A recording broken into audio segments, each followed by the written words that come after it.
Good morning guys, dito sa British Columbia. Good morning sa Pilipinas.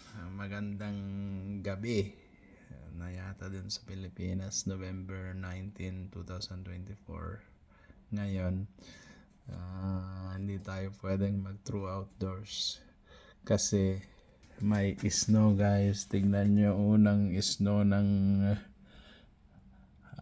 November dito sa area namin. Makikita nyo, ayan, may snow na.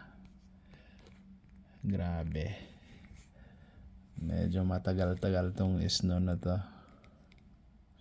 Kung bago lang sa aking channel guys, paki-click yung subscribe button dyan, at saka mag-like ka na rin, comment kung anong gusto mong i-comment.